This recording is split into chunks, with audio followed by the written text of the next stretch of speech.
बिस्मिल्लाहिर्रहमानिर्रहीम। अस्सलाम वालेकुम। मैं हूं सैयद अनवारुल हसन और आप देख रहे हैं प्रोग्राम सच तो यह पीटीवी न्यूज इस्लामाबाद स्टूडियो से।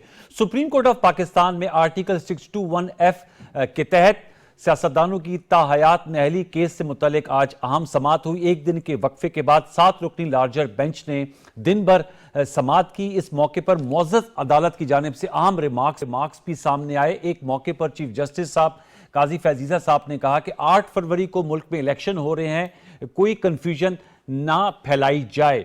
इसके अलावा उन्होंने यह भी कहा कि ताहयात नहली की सजा का कोई ना कोई तो मंतक जरूर होना चाहिए। अब यह समाअत कल जुम्मा सुबह 9 बजे तक मुलतवी कर दी गई है और इसमें जो दीगर फरीकैन के वकला हैं वो अपने दलाइल देंगे। दूसरी जानिब हम देख रहे हैं कि पाकिस्तान तहरीक इंसाफ अपने इंतखाबी निशान बल्ले के दोबारा हसूल के लिए कोशां है।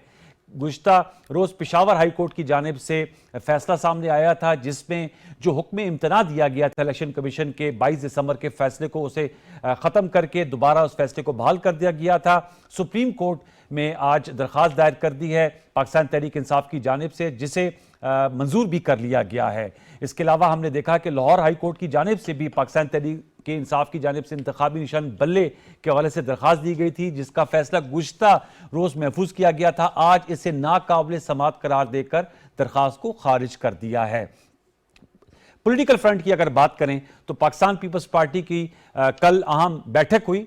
सेंट्रल एग्जीक्यूटिव कमेटी का इजलास हुआ जिसमें बिलावल भुट्टो जरदारी साहब को बाज़ाब्ता तौर पे वजारत उस्मा का पीपल्स पार्टी के कैंडिडेट के तौर पे नामजद कर दिया गया। इसके बाद उन्होंने प्रेस टॉक की और बिलावल भुट्टो जरदारी साहब ने मुल्क की 2 बड़ी जमातों पाकिस्तान तहरीक इंसाफ और पाकिस्तान मुस्लिम लीग नवाज को अशराफिया की जमातें करार दिया और कहा कि पीपल्स पार्टी वाहिद जमात है जो अवाम की जमात है और इनका मुकाबला इन 2 बड़ी जमातों के साथ नहीं बल्कि महंगाई के खिलाफ है, बेरोजगारी के खिलाफ है। और उन्होंने अपना जो 10 नुकाती इंतखाबी मंशूर है उसके चीदा चीदा नुकात भी दोहराए। आज भी वो लाहौर में जाती उमरा के करीब जलसे से खिताब कर रहे थे। नवाज PMLN की बात की जाए तो जैसे कहा जाता है कि कुफर टूटा खुदा खुदा करके बलूचिस्तान से कौमी और सूबाई असम्बली के इंतखाबी उम्मीदवारों की फहरिस्त जारी कर दी गई है। PMLN की जानिब से अभी तक पंजाब, खैबर पख्तूनख्वा कौमी असम्बली के जो इंतखाबी उम्मीदवार हैं उनकी फहरिस्तें सामने नहीं आई।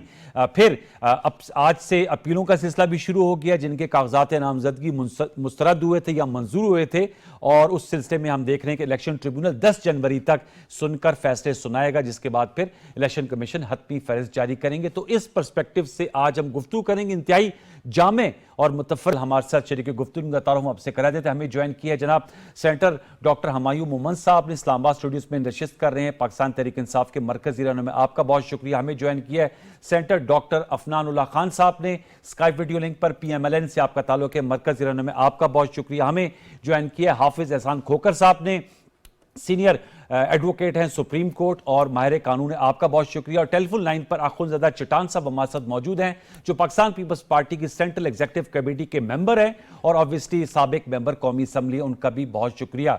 चारों मौसमानों को form welcome. Doctor Afnanullah Khan साहब, आपसे गुफ्तगू का आगाज करूंगा। सर, बिलावल भुट्टो जरदारी साहब ने आपकी जमात और सेनेटर हुमायूं साहब की जमात को अशराफिया की जमात करार दिया है।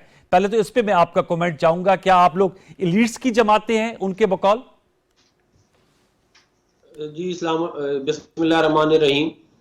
देखिए, बात यह है कि ये बात दुरुस्त तो नहीं है कि जो है वो कोई मतलब या तो कोई उनकी मुख्तलिफ डेफिनेशन है एलीट की, क्योंकि जो है वो मतलब कि PTI के अंदर पीपल्स पार्टी के अंदर बहुत बड़े बड़े जमींदार, बहुत बड़े बड़े अरबों खरबों रुपए वाले जो है वो लोग बैठे हुए हैं। उसके बाद अगर वो समझते हैं कि बाकी जमातों में जो है वो अशराफिया है तो फिर इसका मैं अब क्या ही कह सकता हूँ, मतलब इसका हकीकत से कोई ताल्लुक नहीं है। वो उनका अक्सर ये भी इस्तेदलाल होता है कि आप लोग जो सब्सिडीज देते हैं, जो मराद देते हैं, वो एलीट क्लास के लिए होते हैं, टारगेटेड सब्सिडी गुरबा या किसानों के लिए नहीं होती। देखिए, बात यह है कि अगर हम इस तरह करते हैं होते जिस तरह वो कह रहे हैं तो पंजाब की हालात जो हैं वो बहुत बेहतर ना होते सिंध से। अच्छा। आप जाके देखें लाहौर को, आप जाके देखें फैसलाबाद को, रावलपिंडी को, मुल्तान को, और आप जाके देख लें सक्खर को, शिकारपुर को, हैदराबाद को और कराची को। आपको पता चल जाएगा किसने काम किया और किसने नहीं किया। हमने जितना इस मुल्क के लोगों को सर्व किया है कोई इसके करीब भी नहीं आता। और मैं खाली पंजाब की बात भी नहीं कर रहा। अच्छा। हमने सिंध में जो प्रोजेक्ट किए हैं वो प्रोजेक्ट पीपल्स पार्टी नहीं कर सकी। आपको मैं मिसाल दे सकता हूँ, कराची का जिना टर्मिनल मियां नवाज शरीफ ने बनाया, कराची की हैदराबाद कराची मोटरवे मियां साहब ने बनाई, सखर मुल्तान मोटरवे मियां साहब ने बनाई, न्यूक्लियर पावर प्लांट 2200 मेगावाट के मियां नवाज शरीफ साहब ने बनाए। थरकोल पिछले 50 साल से हर बंदा थरकोल कर रहा था, 1 मेगावाट बिजली नहीं बनती थी। 2008 से 13 भी 1 मेगावाट बिजली नहीं बनी। और वो जब हमारी हुकूमत आई, हमने सिंध गवर्नमेंट के साथ मिलके उधर जो है वो प्रोजेक्ट किए और वो आपके सामने। फिर आप जो है वो ग्रीन लाइन का मंसूबा देख लें, कराची के जो पानी का मंसूबे K3 थे उसकी सारी फंडिंग हमने की। ठीक। तो ये तो मैं आपको चंद चीजें गिनवा रहा हूँ। लेकिन वो आज कह रहे थे कतई मदद किया। फिर मैं डॉक्टर हमायूं के पास जाके चट्टान साहब पर जाऊंगा, वो कहते दिल का अस्पताल कोई नहीं बनाया, और अगर उनकी हुकूमत आई 8 फरवरी के बाद तो वो पंजाब में दिल का हमने बनाए जी बनाए हमने, मतलब सिंध में नहीं बनाए लेकिन पंजाब में तो बहुत सारे बनाए। ओके, चले मेरे साथ ही रहेगा सेंटर साहब। डॉक्टर हमायूं साहब, आप लोग की जमात भी अशराफिया की जमात है बिलावल भुट्टो जरदारी साहब के मुताबिक। आपने पहले भी मुझे ये कहा था और मैंने मतलब मजाक में तौर पे कहा था कि हो सकता है उनकी वो उर्दू का थोड़ा सा मसला है ना, तो वो अशराफिया वो शराफत और अशराफिया में शायद मिक्स कर रहे हो। लेकिन हैविंग सेड दैट, मैं आपको एक बात बताता हूँ, किसी हद तक जो पॉलिटिक्स है ना, अगर आप देखा जाए, खाली पॉलिटिक्स नहीं, आपकी जो ब्यूरोक्रेसी है, आपकी जो पॉलिटिशियंस हैं, आपके जो बिजनेसमैन हैं जो कि एलीट तबके में आते हैं, वो हर जमात में हैं। उनमें वर्कर्स भी हैं और उनमें वो भी हैं जो साहिब इस्तात वाले। और उसकी वजह यह है कि मुझे महसूस होता है कि इसमें लोगों के पास टाइम भी होना चाहिए, लोगों के पास पैसा भी होना चाहिए, क्योंकि अगर आप टाइम दोगे तो आप कमाओगे कहाँ से? अगर आप खुद वर्कर हो, डेडिकेशन भी होनी और चाहिए। नहीं, देखिए, जब टाइम होगा, आप किसी चीज़ में भी टाइम लगाओगे, डेडिकेशन के साथ लगाओगे। अच्छा, फिर हमसे पहले वो कहते हैं ना, हमसे पहले था अजब तेरी पॉलिटिक्स का मंजर, ठीक है? उसमें क्या होता था, उसमें ये जो खरीदो फरोख्त थी, अब ये खरीदो फरोख्त, शायरी का भी शगफ पैदा नहीं, मैं ज्यादा पैरोडी करता हूँ, मैं शायरी नहीं आती, मैं पैरोडी कर लेता हूँ, ठीक है? अच्छा। अच्छा, उसमें ज्यादातर ये देखा है, ये जो खरीदो फरोख्त होती है, वो जिसकी हम पाकिस्तान तहरीक इंसाफ ने ओपनली कहा हुआ है कि बाज़ जगहों पे आपको ओपन वोटिंग करनी चाहिए, खासतौर पे जैसे सेनेट के अंदर होता है या बाज़ चीज़ों पे होता है, उसमें आपको इसलिए करनी चाहिए वहाँ पे खरीदो फरोख्त ना हो, क्योंकि हम ये समझते हैं कि इन जगहों पे हमें आइन को थोड़ा सा मॉडिफाई करना चाहिए कि ओपन वोटिंग हो, ताकि खरीदो फरोख्त ना हो। और उससे क्या हो जाता है, उसमें जो पैसे वाले हैं, और इसमें कोई शक नहीं कि बहुत ज़्यादा बिजनेस वाले लोग आए हुए हैं, बहुत ज़्यादा ऐसे लोग हैं जिनका कॉन्फ्लिक्ट ऑफ इंटरेस्ट किसी भी उसके साथ आता है। मैं मिसाल देता हूँ, अगर आप पावर प्लांट्स की बात करते हैं, पावर प्लांट्स किन लोगों के पास है? पावर प्लांट्स जरदारीज के पास है, शरीफों के पास है। अगर आप बात करते हैं शुगर मिल्स की, शुगर मिल्स किन के पास है? जरदारीज के पास, शरीफ को तरीन के पास, तरीनों के पास है। ये ना थे ना, देखिए बात ये नहीं है। देखिए मैं एक बात बताता हूँ, मैं आपको बात बता रहा हूँ, सुन ले, मैं देखिए वो ये लोग हैं, ये हर एक पार्टियों में आते जाते रहते हैं। मैं लीडरशिप की बात करूं, मैं जो मेन लीडरशिप है उनकी बात कर रहा हूं, ठीक है? फ्लोर मिल्स की बात करता हूं, कोई नहीं है, बिल्कुल। ये PMLN का है, जरा पढ़ लेना, ठीक है ना? उसके बाद फिर मुझसे बात करना, ठीक है?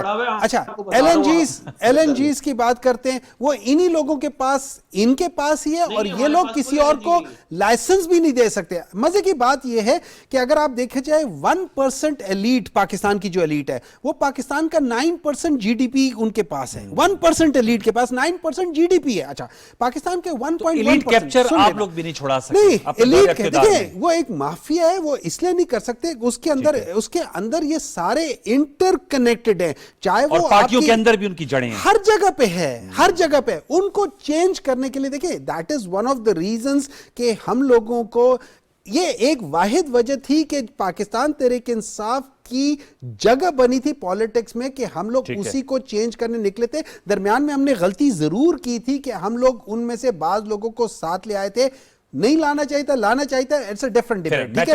लेकिन आप जरूर पूछें। चट्टान साहब, सर, आपके पार्टी चेयरमैन बिलावल भुट्टो जरदारी साहब ने कल ये गुफ्तगू की, आप भी लाहौर में मौजूद थे, क्या कहेंगे? आपने जवाबात सुने, उन्होंने कहा सेनेटर हमायूं साहब कह रहे हैं कि शुगर मिल्स हों, कारखाने हों, पावर प्लांट्स हों, वो तो आप लोगों की क़यादत और PML की क़यादत उनके पास है, तो अशराफिया की जमात फिर PTI कैसे हो गई? और कारकर्दगी के हवाले से सेनेटर अफनान साहब कह रहे हैं कि मुकाबला कर लें, पंजाब के बड़े शहर और उन्होंने सिंध के शहरों का तकाबुल किया, कारकर्दगी खुद ही वाज़ेह सामने आ जाएगी। बिस्मिल्लाहिर्रहमानिर्रहीम। देखिए, तकाबुल तो हमारा किसी से नहीं है, ना हमारा किसी के मुकाबला है। मुकाबला तो हमारा पाकिस्तान के मसाइल के साथ है, गुर्बत के साथ है, बेरोजगारी के साथ है। हमने इस लिहाज से बात नहीं किया है कि पीटीआई में अशरफिया है या हमारी पार्टी में है। ये पाकिस्तान है, पाकिस्तान का पॉलिटिक्स है। हर पार्टी में मौलवी भी हो सकता है, सनतकार भी हो सकता है, किसान भी हो सकता है, खिलाड़ी भी हो सकता है, चोर डाकू भी हो सकता है। किसी पार्टी में हर कौन सा पार्टी किसके मफाद के लिए काम कर रही है, ये बात ये है। हमारा पार्टी जब भी इख्तिदार में आ जाती है तो हम चाहते हैं कि जो सब्सिडीज है, जो हम इमदाद करें, वो बराह रास्त मजदूर का करे, किसान का करे, और हमारे जो मंसूबे है उसको उठा के देख ले। बेनजीर इनकम सपोर्ट प्रोग्राम देख ले, पर्सन में जो मुफ्त लोगों को इलाज मिल रहा है, जो गरीबों के लिए 30 लाख मालिकाना हुकूक पे घर बन रहे हैं, या और नहीं, वो बनाने का वादा किया है, बन कहाँ रहे हैं 30 लाख घर? नहीं जी, उस पे काम शुरू हुआ है अल्हम्दुलिल्लाह। आप देख लेंगे, पाकिस्तान पीपल्स पार्टी हवा में बातें नहीं करते हैं। अच्छा। तो हमारे जो पॉलिसियां होते हैं, देखो पिछली बार वो मुस्लिम लीग ने किसानों को पैकेज दिया, तो वो पैकेज किस तरह तकसीम हुआ? वो ट्रैक्टर फैक्ट्रियों को दिया गया, वो अद्वियात की कंपनियों को दिया गया, वो जो यूरिया की कंपनियों को दिया गया। हम चाहते हैं बराह रास्त दे दे। हमने अपनी हुकूमत में उन लोगों को दिया, बिलारस ट्रैक्टर हमने खरीदी और हमने किसान को सस्ती कीमत भी दिया, वो जाके सीधा काश्तकार के हाथ में मिल गया। इस तरह अद्वियात के लिए हमने कार्ड बनाए, वो जाता था और इसको डायरेक्ट वहां से वो काश्तकार को इसका फायदा मिलता था। तो इस तरह के मंसूबे, और ये इसमें तो कोई शक नहीं है कि जब भी मुस्लिम लीग का हुकूमत आया या पीटीआई का हुकूमत था, उन्होंने, और पीटीआई ने तो और काम किया है। वो क्या? पीटीआई ने तो अजीब तरीके से काम किया। वो ये कि सेहत कार्ड, आपको याद होगा जी, सेहत कार्ड इस तरह का था कि मेरे गांव का कोई गरीब किसान भी सेहत कार्ड से जाके अपना इलाज कर सकता था, और मलिक रियाज साहब के साथ भी शनाख्ती कार्ड था, वो भी कर सकता था। यानी आप ये देख ले कि इस मुल्क में सरमाएदार को, लैंडलॉर्ड को और एक मजदूर को एक जैसा सहूलत मिल रहा है। तो हम चाहते हैं कि आप जो अशरफिया है इस पे बोझ डाले, और जो गरीब है उसको बराह रास्त सपोर्ट करे।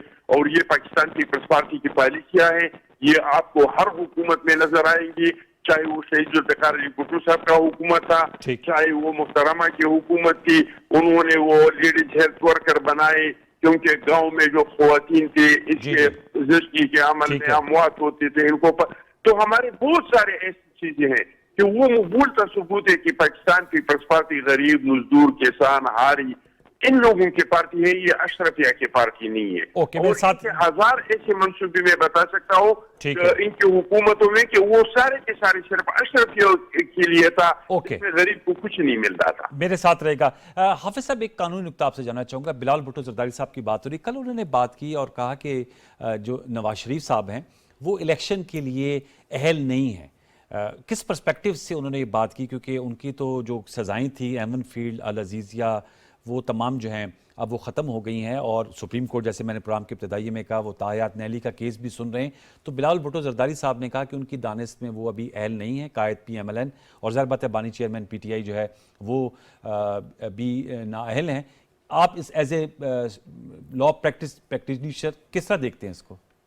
अनवार भाई बिस्मिल्लाहिर्रहमानिर्रहीम, आपका बहुत शुक्र। इसके दो एस्पेक्ट्स हैं। एक उनका एक पॉलिटिकल एस्पेक्ट्स के अंदर उन्होंने बात कर दी है, ठीक है, वो कर सकते हैं। नहीं, मैं लीगल जानना चाहता हूं। मैं अब आपके लीगल पे आता हूँ। लीगल के अंदर ये है कि PDM दौर के अंदर ही सेक्शन 232 को अमेंड किया गया, और उसके अंदर ये कहा गया कि अगर किसी जगह लॉ के अंदर नहली की मियाद का जिक्र नहीं है तो 5 साल उसकी मियाद होगी, और उसकी बुनियाद के ऊपर एक्ट ऑफ द पार्लियामेंट भी बना।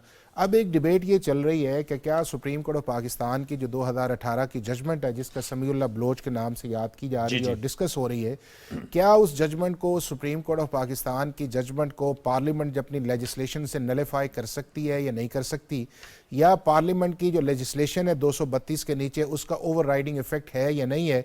यही वो एक क्वेश्चन है जिसके दो आर्गूमेंट्स हैं। एक आर्गूमेंट उस पर यह है कि पार्लियामेंट नहीं कर सकती, और सुप्रीम कोर्ट की जजमेंट प्रिवेल अपॉन करेगी। वो तो और ये अभी बात केस भी डिसाइड ठीक- कर रहा है नहीं, ना। और वो बात भी वो ठीक तो है। सुप्रीम कोर्ट कर उन्होंने रहे हैं। सिर्फ उस कॉन्टेक्स्ट के अंदर बात की है कि जी चूंकि अगर सुप्रीम कोर्ट ऑफ पाकिस्तान के अंदर वो 2018 की जजमेंट मौजूद है तो उसके होते हुए मियां साहब डिस्क्वालीफाई हैं।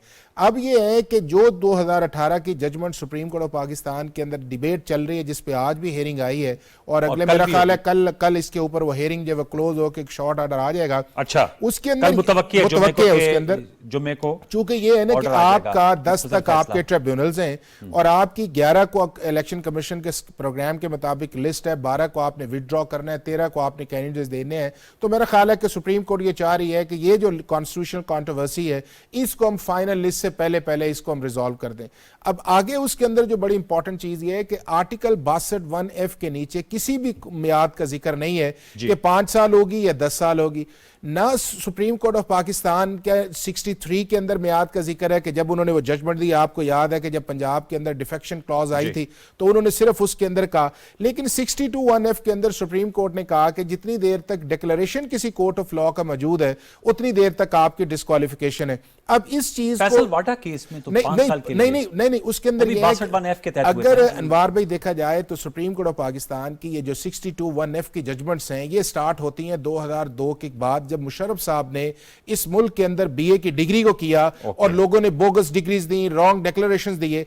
अब 2008 से लेके 2023 तक सुप्रीम कोर्ट की अगर सबसे ज्यादा कॉन्ट्राडिक्टरी व्यूज हैं तो वो 62(1)(f के ऊपर है। कभी सुप्रीम कोर्ट कहती है कि 5 साल में याद है, कभी सुप्रीम कोर्ट कहती है नहीं उसी वक्त में याद है, कभी सुप्रीम कोर्ट कहती है कि नहीं इसके अंदर मेला फायदे का होना जरूरी है, किसी जगह सुप्रीम कोर्ट नहीं डिसऑनेस्टी का होना लेकिन जरूरी अब जो है। ये अब जो चीज आई है मेरा ख्याल ये है कि अब जो सुप्रीम है, कोर्ट जो का larger bench है। जितने भी बेंचेस थे वो 5 मेंबर्स बेंच थे या 3 मेंबर्स बेंच थे। ये larger अब bench है। सुप्रीम कोर्ट ऑफ पाकिस्तान जो है इसका 7 मेंबर्स बेंच बैठा है। ये इन सारी जो पिछली 10-12 साल की कंट्रोवर्सीज हैं उसको रिजॉल्व करेगा कि क्या 62(f) के मुताबिक परमानेंट है या 62(f) के मुताबिक जो है जो 5 साल की मियाद ऑलरेडी 63G के अंदर या 63H के अंदर है उसको कंसीडर किया जाए, या पार्लियामेंट की लेजिस्लेटिव कॉम्पिटेंसी है कि उस डिक्लेरेशन की मियाद मुकर्रर कर दे। तो ये सारे इश्यूज जो है सुप्रीम कोर्ट इसको रिकंसीडर करेगी, सारी तो उसी जजमेंट्स को perspective में आप रिकंसाइल समझते हैं करके बिलाल भुट्टो और ज़रदारी उस साहब ने उस बात की। कॉन्टेक्स्ट में बात की। और ठीक मेरा है। ख्याल ये है कि सुप्रीम कोर्ट ऑफ पाकिस्तान 2018 की जो जजमेंट है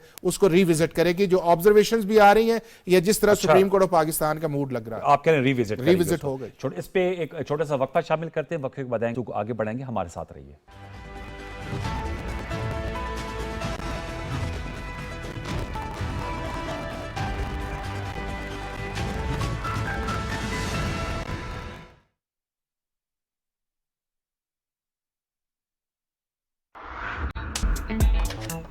कैश की जरूरत हो तो पूरा करता है मेरा पेपाक कार्ड। जानी और माली तहफ्फुज़ देता है मेरा पेपाक कार्ड। अपने बैंक से पेपाक डेबिट कार्ड नाम लेकर तलब करें। Choose hope, choose पेपाक।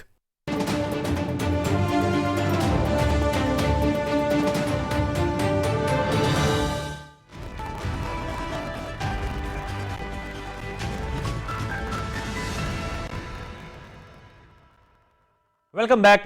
Centre Afnan साहब, सर ज़ाहिर बात है बिलावल भुट्टो ज़रदारी साहब ने जो स्टेटमेंट दी थी अहलियत और नाअहलियत के हवाले से, उसमें तो मैंने लीगल कमेंट ले लिया। पॉलिटिकली स्पीकिंग आप इस हवाले से एक तो अपनी राय दीजिएगा, दूसरा सर माफ़ कीजिएगा, आप देख रहे हैं कि बिलावल भुट्टो ज़रदारी साहब लाहौर में जलसा कर रही हैं, दीगर सियासी जमातें भी अपनी कैंपेन कर रही हैं, PMLN जो बहुत बड़ी पाकिस्तान की सियासी जमात है, आपकी कोई पब्लिक मीटिंग्स, पब्लिक गैदरिंग से नवाज शरीफ साहब ने अभी तक कोई खिताब नहीं किया। 21 अक्टूबर के बाद शहबाज शरीफ साहब ने भी एक ही खिताब किया, शेखुपुरा में उन्होंने जलसा किया था।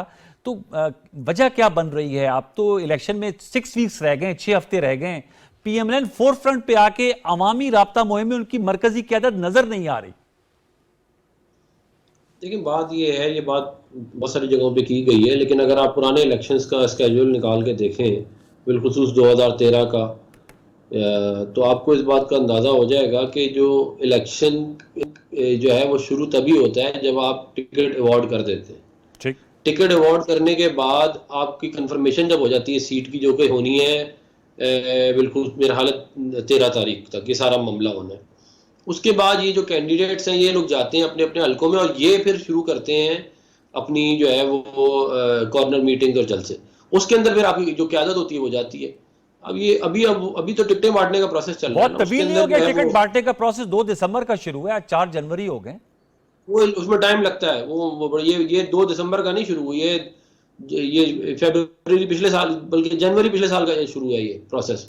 हमने तो इसको बहुत पहले से शुरू कर दिया था इसके ऊपर काम करना, लेकिन क्योंकि बहुत ये बड़ा कॉम्प्लिकेटेड होता है ये, और बड़ा डायनेमिक मामला होता है। अच्छा। इसके अंदर बहुत सारी चीजें, मूविंग पार्ट्स होते हैं, तो आपको बड़ा सोच समझ के फैसला करना होता है, और इसकी टाइमिंग भी बड़ी इंपॉर्टेंट होती है। आप ये नहीं कर सकते कि आप पहले, ये जो पहले बांट देते हैं ना टिकटें, इन लोगों के बाद बेचारों का होते नहीं है, कोई कैंडिडेट जो आते हैं उन्हीं को दे देते हैं बस ये। लेकिन ये इसकी टाइमिंग भी सोच समझ के की जाती है इसी टाइम पे। अच्छा, और ये इंशाल्लाह आने वाले कुछ दिनों में जो है वो टिकट अवार्ड हो जाएंगे बाकी भी, और फिर आप देखिएगा कैसी गहमा गहमी होती है। अच्छा, और दूसरा नवाज शरीफ साहब की अहलियत के हवाले से जो बिलावल साहब ने बात की थी, मैं उसके पॉलिटिकल एस्पेक्ट से आपका जवाब लेना चाहूंगा। लीगल तो हमने ले लिया था। देखिए, बात यह है कि इलेक्शन कमीशन पाकिस्तान ने मियां नवाज शरीफ साहब की हजारा डिवीजन एबटाबाद से भी, मानसेरा से सॉरी, जो है वो उनके टिकट जो है एक्सेप्ट कर लिए हैं, और लाहौर से और जी, जो है लेकिन उनकी दोनों जगह खिलाफ ये इलेक्शन इलेक्शन ट्रिब्यूनल में लड़ेंगे, दरखास्त कैंपेन- गुजार गए हैं, इलेक्शन ट्रिब्यूनल में ठीक गए है, वो हैं। नॉर्मल प्रोसेस का हिस्सा ये होता है, ये इसमें कोई मसला नहीं है।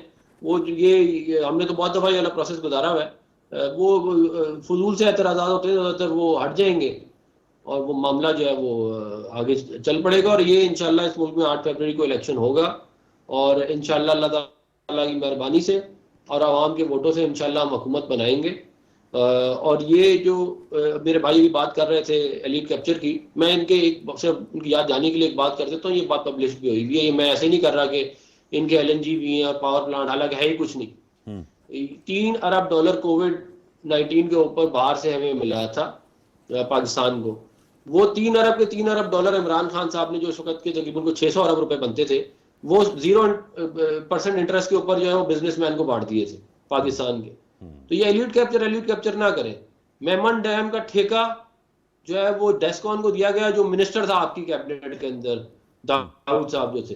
तो ये आप पता नहीं क्यों, और जब आप किसी पे इल्जाम लगा रहे हैं तो आप कम से कम अपना चेक तो कर लें। LNG के टर्मिनल जो है वो पाकिस्तान की एक बहुत बड़ी कंपनी ओन करती है, आप LNG कर रहे हैं। मतलब कुछ तो जो बाकी पावर प्लांट है वो सरकार ओन करती है, मतलब कुछ तो होनी चाहिए ना। हम ये हालात इधर तक पहुंचे इसलिए क्योंकि आप लोगों ने हवाई, वो किसी ने कान में आके कुछ बोल दिया, आप शुरू कर दिया आगे बोलना। आप चेक तो कर लेंगे आप क्या। और जितनी एलीट और जितने अमीर लोग इमरान खान को पसंद है, किसी को भी नहीं पसंद, और वो खुद भी उन्हीं एलीट का हिस्सा है। एलीट ऐसे कर रहे हैं जैसे वो खुद जो है 5 मरले के मकान में रहता है।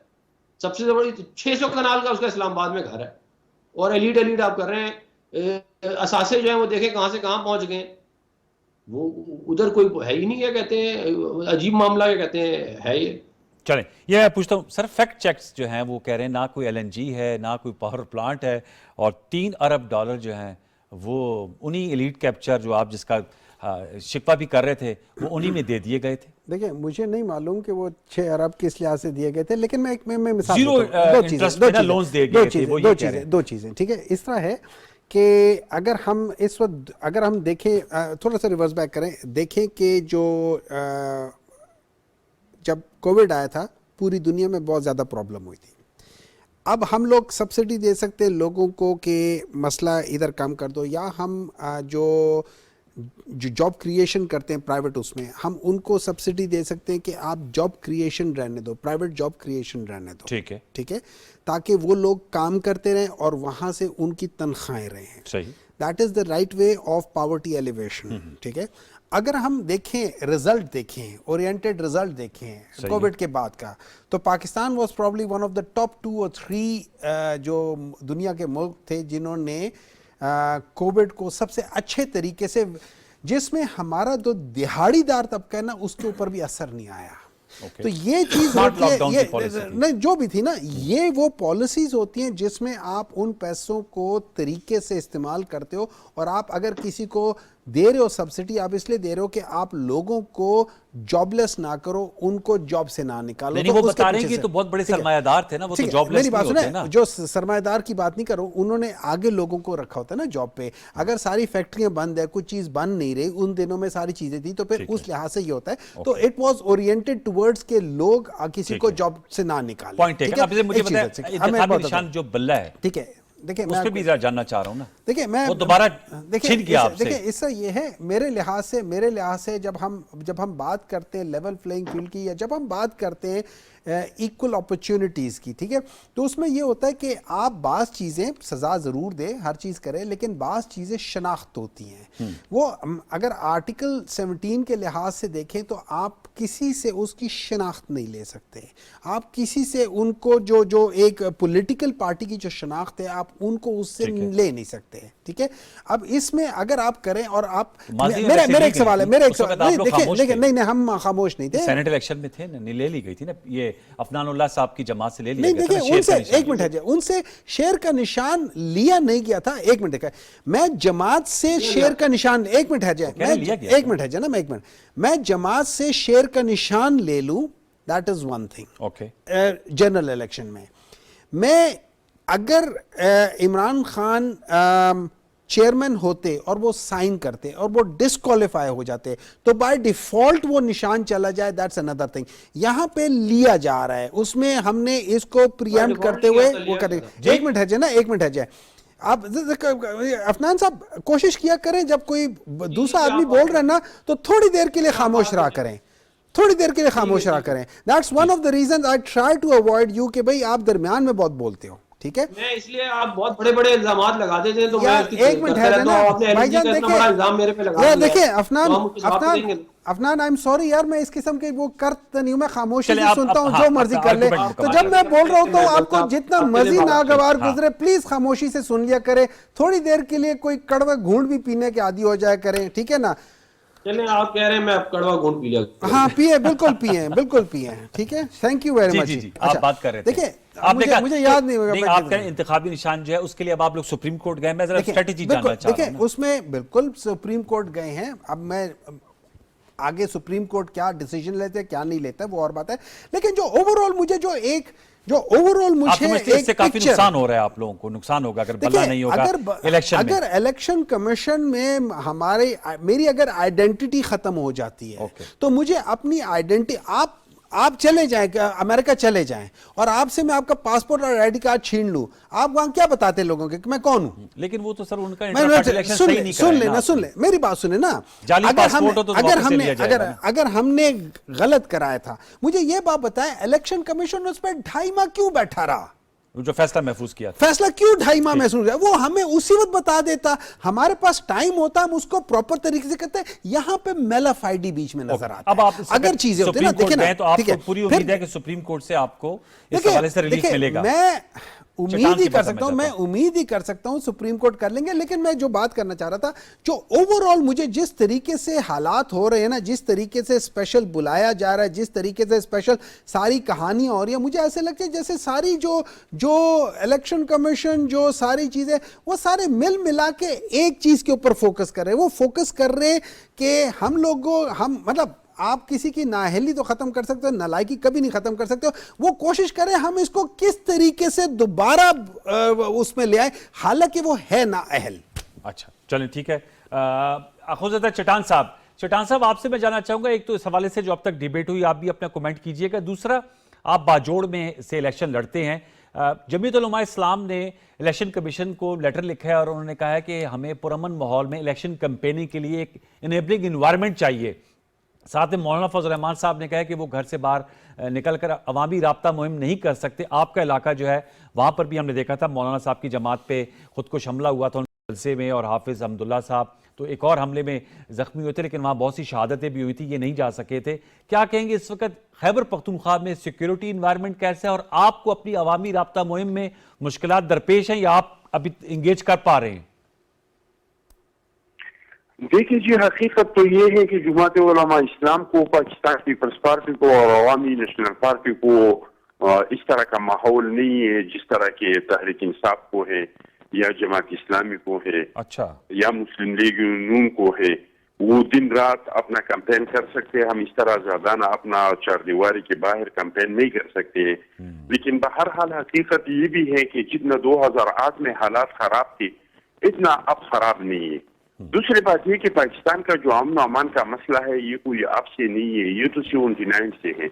जब से अफगानिस्तान में सौर का इनकलाब हुआ है और फिर 2004 से जब 9/11 हुआ और नेटो फोर्सेज आ गई और ये मसला खराब हुआ और यहाँ पे मुशर्रफ साहब की जो पॉलिसियाँ थी इसकी वजह से हम पे जो एक जंग मुसलत हुआ, तो ये इतना जल्दी खत्म होने वाला तो नहीं है कि हम कहें कि 1-2 महीने इलेक्शन लेट करो ताकि ये दहशतगर्दी खत्म हो जाए।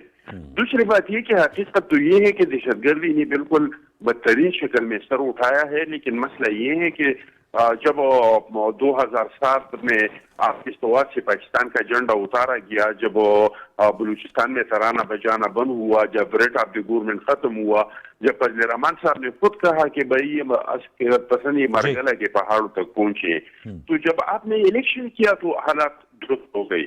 हम समझते हैं कि हालात खराब है, लेकिन हालात दुरुस्त करने के लिए जरूरी है कि जल्द अज जल्द इलेक्शन हो, साफ और शफाफ इलेक्शन हो, क्योंकि हमारे मसाइल का हल सिर्फ इलेक्शन नहीं है, हमारे मसले का हल साफ और शफाफ इलेक्शन है। इस मुल्क में सियासी इस्तेहकाम की जरूरत है।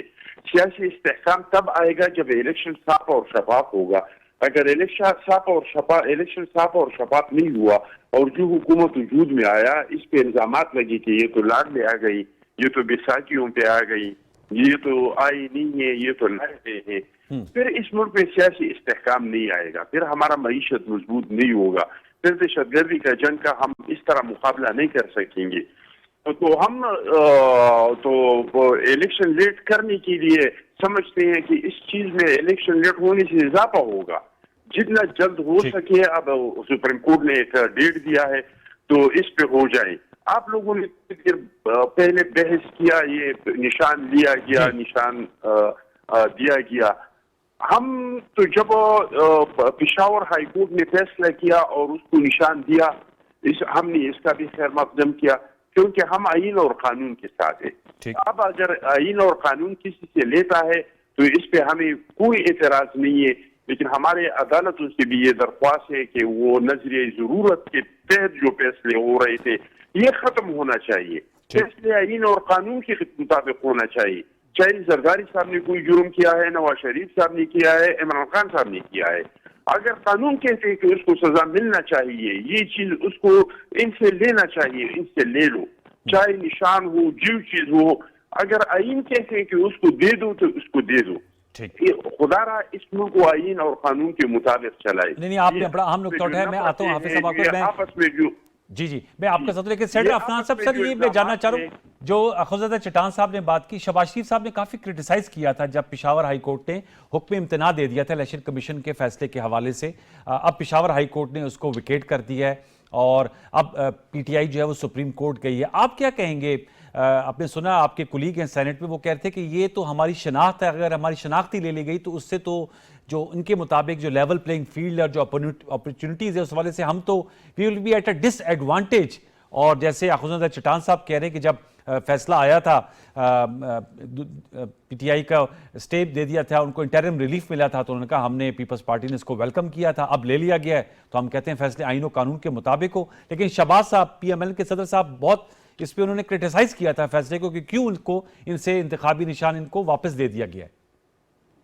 लेकिन बात यह है कि पाकिस्तान की तारीख के अंदर बहुत दफ़ा इलेक्शन सिंबल बहुत बड़ी बड़ी पार्टियों से लिए गए हैं। पीपल पार्टी से तलवार का सिंबल लिया गया था, मुस्लिम लीग नून से साइकिल का सिंबल लिया गया पहली दफ़ा, और फिर दूसरी दफ़ा ये जो सेनेट का इलेक्शन था जिसका आप अभी रेफरेंस दे रहे थे, हमें भी हमारे लोग इंडिपेंडेंट खड़े होकर जीते थे, और अभी भी बल्कि कुछ ऐसे सेनेटर हैं जो इंडिपेंडेंट जीते हैं। तो ये जो है अब ये पाकिस्तान का माजी रहा है। अब अगर कोई स्पेशल ट्रीटमेंट पीटीआई के लिए देनी है या कोई स्पेशल उनके लिए करना है तो फिर वो एक अलग बहस है। वो कहते हैं आपको स्पेशल ट्रीटमेंट मिल रही है ना, अभी कह रहे थे। ये हमें कहाँ से स्पेशल ट्रीटमेंट? आप मुझे एक बात बताएं, क्या आरटीएस को बिठा के जो है वो मुल्क में जो है वो मुसल्लत करना जो है वो उस तरह की ट्रीटमेंट आज तक किसी को मिली है? यहाँ महकमा ज़राअत पूरा का पूरा लगा के अगली पार्टी को तबाह बर्बाद कर देना, धरने कराना, वज़ीर आज़म हाउस पे हमले करना, जो है वो चाइनीज प्रेसिडेंट को ना आने देना, सीपैक को सैबोटाज करना, ये वाली लेवल प्लेइंग फील्ड चाहिए। यहाँ साकिब निसार जब बैठ के कहता था कि मैं ये 3-4 MNA MP तो मैं वैसे ही उड़ा देता हूँ इनके, ये वाली लेवल प्लेइंग फील्ड चाहिए आपको। ये आपको उस वक्त आप कहते थे विकेटें उड़ाई हैं, आप फखर से जो है अपना सीना जो है बाहर निकाल के घूमते थे। आज उसका 5% आपके ऊपर आया तो आपकी चीखें पूरा पाकिस्तान सुन रहा है, जिसको जो हम गुजार चुके हैं। तो ये आप बातें ना करें, सब्र करें, बल्कि सब्र क्या करें। आप देखें वो आज इमरान खान को उधर गए इलेक्शन कमीशन वाले, तो उनको कह रहे हैं मैं तुम पे आर्टिकल 6 लगाऊंगा। वो आर्टिकल 6 का भी नहीं पता वो किधर लगता है किधर नहीं लगता। इस तरह थोड़ी होता है कि हर किसी पे आर्टिकल 6 लगता है। आइन की एब्रोगेशन पे आर्टिकल 6 लगता है, इलेक्शन कमीशन अपना केस चलाए तो उसको आर्टिकल 6 थोड़ी लगता है। ये तो हाल है। अब उसके अंदर जो है वो मतलब कि क्या मतलब इन लोगों के लिए हर चीज स्पेशल होनी चाहिए, फिर यही है। सर आप वही ट्रीटमेंट चाहते हैं जो इलेक्शन सिंपल पार्टी इलेक्शन ना कराएं, इनको फिर भी सिंबल मिल जाए। हाँ, वो कह रहे हैं वो ट्रीटमेंट चाहिए जो 2018 में मिली थी। कुछ ना कहा जाए। अफराज साहब कह रहे हैं 2018 वाली ट्रीटमेंट चाहते हैं, आरटीएस इसमें बैठा था। इमरान खान हमेशा वो लेवल प्लेइंग फील्ड चाहिए तो वो अलग कान। इमरान खान हमेशा कहता है कि एक तो नालायक बहुत है, ऊपर से अपने आप को ठीक करने की भी कोशिश नहीं करते। आर्टिकल 6 जिस बेसिस पे बात हो रही होगी, मोस्ट प्रॉब्ली, चूंकि मुझे नहीं मालूम ये एक बाज़ लोगों से तस्दीक हुई है क्या हुआ है, डायरेक्टली किसी ने नहीं सुना, लेकिन चलो जो भी हुआ है, अगर उन्होंने कहा है तो मैं ये समझता हूँ कि जो मार्च, ये पिछले साल के मार्च में जो 2 प्रोविंसेस के इलेक्शंस नहीं हुए, उस लिहाज से इलेक्शन कमीशन, कैबिनेट सारी वो आर्टिकल 6 के ज़िम्मे में आती है, वो बिल्कुल आती है। कॉन्स्टिट्यूशन वायलेशन है इस वक्त as we stand today, according to justice Athar Minallah साहब के इजाफी नोट, जिसको किसी ने उसको डिनाई नहीं किया। इस वक्त पाकिस्तान में कॉन्स्टिट्यूशनल हुकूमत नहीं है, कोई भी नहीं है। मुझे नहीं पता इसको मैं क्या कहूँ, इसको मैं सिविल मार्शल लॉ कहूँ, इसको मैं क्या कहूँ, इसको किस लिहाज से करूँ, मगर this is unconstitutional government as we stand today. Punjab और केपी में ये मेरे ख्याल में उनका 10वां महीना चल रहा है जी, ठीक है, 11वां मार्च के बाद से देवर अनकॉन्स्टिट्यूशनल, उसके बाद से कोई जवाब ही नहीं बनता कि वो हो। उस बेसिस पे आर्टिकल 6 लगता है। ये मैं जरा लीगल एक्सपर्ट से ही पूछ रहा हूँ, क्यों जी हाफिज साहब आप क्या कहेंगे इस डिबेट में?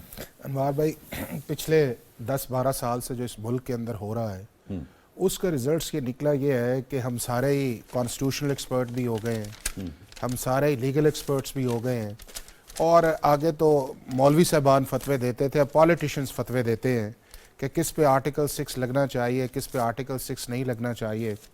और ऐसी बात पहुंच गई है, उस लेवल के अंदर आ गई है ना। फैक्चुअल पोजीशन क्या? मैं फैक्चुअल ये है कि ना हमारे स्टेट इंस्टीट्यूशंस महफूज हैं, ना हमारी इस्टेब्लिशमेंट महफूज है, ना हमारी मिलिट्री इंस्टॉलेशंस महफूज हैं।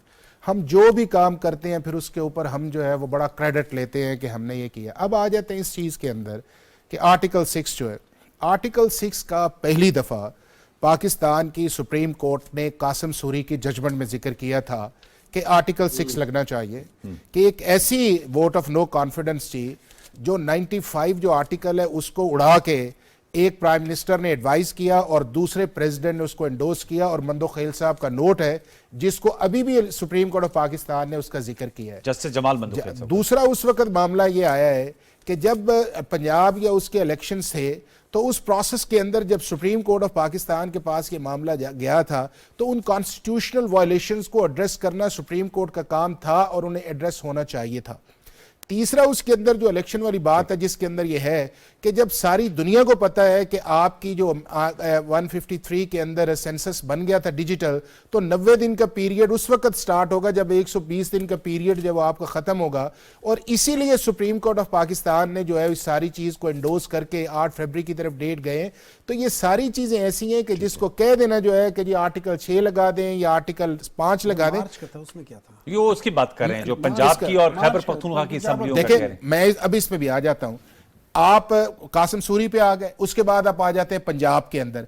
अब पंजाब के अंदर यह था कि जब मामला इलेक्शन कमीशन ऑफ पाकिस्तान ने रिजॉल्व नहीं किया था तो सुप्रीम कोर्ट के अंदर गया था, सुप्रीम कोर्ट को उसको टाइमली एड्रेस करना चाहिए था, सुप्रीम कोर्ट उसके ऊपर एक जजमेंट देती डेट दी थी ना सुप्रीम कोर्ट ने, कौन सी मई की डेट? नहीं जो ना देखे चीज ये है 14 मई, ना मैं नहीं देखे ना, मैं आपको बताता हूं, अगर सुप्रीम कोर्ट जिसके 14 मई का आप जिक्र करते हैं, सुप्रीम कोर्ट ने जजमेंट तो अब भी दी है कि 8 फरवरी को इलेक्शन होने चाहिए, तो चीफ जस्टिस ने 2 मीटिंग में नहीं करवाया। मई की बात करें ना सर जी। नहीं डॉक्टर साहब एक सेकंड, उस वक्त भी अगर सुप्रीम कोर्ट ने 14 मई की डेट दी थी तो सुप्रीम कोर्ट उस डेट को इंप्लीमेंट करवाती। As a constitutional court supreme court का काम है कि उन चीजों को इंप्लीमेंट करवाए।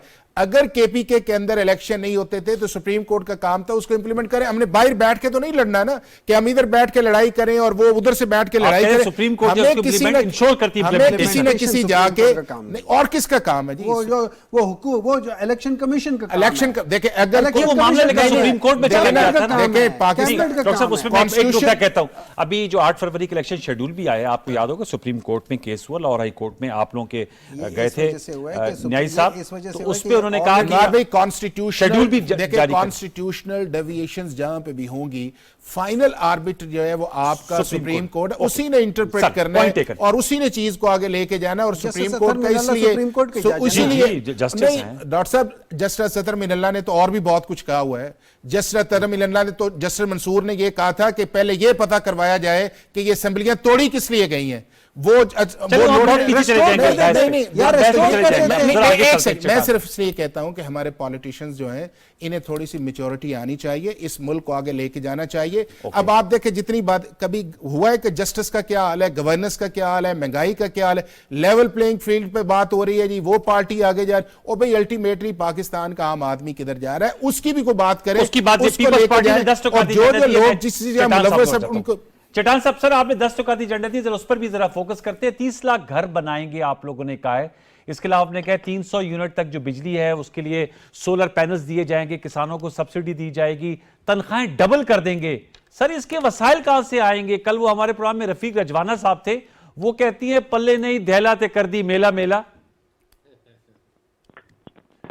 चट्टान साहब देखिए जी इसका अब हम डिस्प्ले करेंगे अपना जो मंशूर है, इसमें पूरा रोड मैप होगा। पहले से मैं नहीं बता सकता हूँ, तो इसमें मुकम्मल रोड मैप है।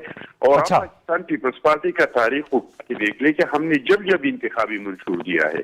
2008 में हमने एक इंतखाबी मंशूर दिया था और मैं अल्हम्दुलिल्लाह बिल्कुल दावे से कह सकता हूँ कि हमने इस पे तकरीबन कोई 85% अपना जो हमने मंशूर दिया था इंतखाबी, इस पे अमल दरामद किया था। अच्छा। तो हम हवाओं में बातें नहीं करते हैं। और ये तो चेयरमैन बिलावल वज़ीर आज़म बिलावल का पहला इंतखाबी। अच्छा, आपने वज़ीर आज़म भी बना दिया उनको, अभी इलेक्शन हुए ही नहीं। आपको इसमें शक है? नहीं, मैं तो जाहिर बात है अभी इलेक्शन हुई नहीं, मैं कैसे कह सकता हूँ वो वज़ीर आज़म है इस वक्त। आपने नहीं सुना कि जरदारी साहब ने कहा कि ये वज़ीर आज़म है? नहीं, वो तो आपकी सीएसी ने नामजद किया है ना सर। 12 करोड़ से ज्यादा वोटर्स वोट देंगे, उसके बाद तय होगा कि मुल्क का वज़ीर आज़म कौन है। बात सुनिए, जब जरदारी साहब बात करते हैं तो उन्होंने पहले से बंदोबस्त किया। अच्छा, वो पत्थर पे लकीर होती है।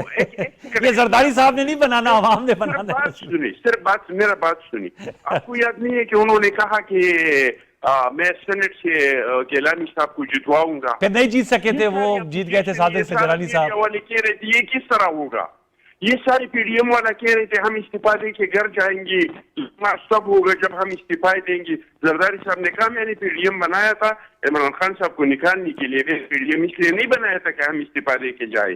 किया कि नहीं किया?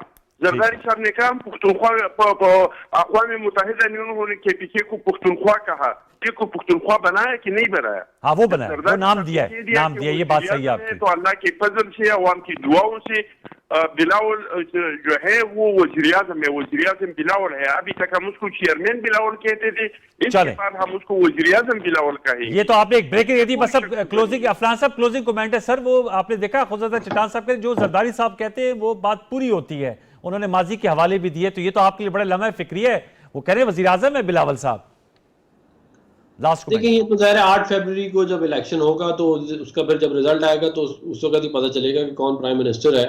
मेरा ज़ाती तौर पे ख्याल ये है कि अगर आप जो रिसेंट सर्वेज हैं उनको आप उठा के देख लें, बड़े बड़े जो हुए हैं उनमें पीएमएलएन जो है वो बहुत आगे है तमाम पार्टियों से। तो अब अगर जो है वो, उसके अलावा अगर कोई, ज़ाहिर है हर किसी ने यही कहना है कि उनका कैंडिडेट जो है प्राइम मिनिस्टर बनेगा, हम भी यही कहेंगे, बाकी भी लोग यही कहेंगे, लेकिन जो सर्वेज हैं वो कुछ और कहते हैं। और जो अवामी समुंदर था 21 अक्टूबर को जब मियां नवाज शरीफ साहब आए, वो भी कुछ और कहता है। तो अब देखते हैं, इंशाल्लाह अल्लाह ताला बेहतर करेगा। Okay, last comment sir. आज ये बात मुझे अच्छी लगती है, बैरिस्टर गौर साहब कहते हैं अंडर ऑल सर्कमस्टांसेस बाइकआउट का ऑप्शन नहीं है, पीटीआई इलेक्शन लड़ेगी। लास्ट देखिए, वर्ड। पाकिस्तान तहरीक इंसाफ इलेक्शन क्यों ना लड़े? नहीं, मैंने कहा ये तो अच्छी बात है, मैं तो यही कह रहा हूँ वही मैं कह रहा हूँ ना, अंडर देखिए, ऑल सर्कमस्टांसेस हम उन्होंने कहा इसलिए लड़ेंगे कि हम तो पिछले 2-2.5 सालों से यही कह रहे हैं कि आओ इलेक्शन लड़ो, अगर आप इतने ही अच्छे हो आओ इलेक्शन लड़ लो, ठीक है। और दूसरी बात यह है कि हमें अपने ऊपर इतना एतमाद है कि हम ये समझते हैं कि इन स्पाइट ऑफ हर चीज़ हम लोग, अगर ये लोग हमें बहुत भी कोना लगा देंगे तब भी हम इंशाअल्लाह ताला इलेक्शंस में इन सब लोगों से जीत जाएंगे। हाँ, ये जरूर है कि ये सारे मिल के हमारे हाथ पैर बांध के, अब आंखों पे पट्टी भी बांध रहे, फिर मुंह के ऊपर कपड़ा भी डाल देंगे, फिर मुंह के ऊपर वो जिप भी लगा देंगे ताकि ये ना बोल सके, ना कर सके। माशाल्लाह वो तो आप लोग हर चैनल्स पे आ रहे हैं, गुफ्तगू कर रहे हैं, वो तो हर बातें कर चैनल रहे पे नहीं हैं। आ ये रहे, थोड़ा सा आपने लेकिन जरा इसका ज्यादा जो- मिसाला ज्यादा डाल दिया इस नहीं बात नहीं, मैंने कोई मिसालें डाल रहे, देखिए मेरी बात सुना, लाइटर नोट 2-3 लोग ही है ना जो आ रहे ना, 2-3 लोग ही ना, बाकी आए तो ना, हर जगह कागजात नामजद की अंडरग्राउंड वो पे बेचारे जमा बाहर, करा वो रहे हैं। आपने देखा नहीं है कल पेशावर हाई कोर्ट सरताज में क्या गुल साहब को सरताज मिली है गुल ना साहब क्या बेल? हुआ, उसके साथ हुआ क्या, मिली है ना सर, लोगों के साथ क्या हो रहा है आप देख नहीं रहे? वो लोग बाहर निकलते, अभी आज वो हुआ, मैं नाम भूल गया हूं, उनको ये ट्रिब्यूनल ने उनके पेपर्स एक्सेप्ट किए, वो बाहर निकले, उनको अंदर कर दिया।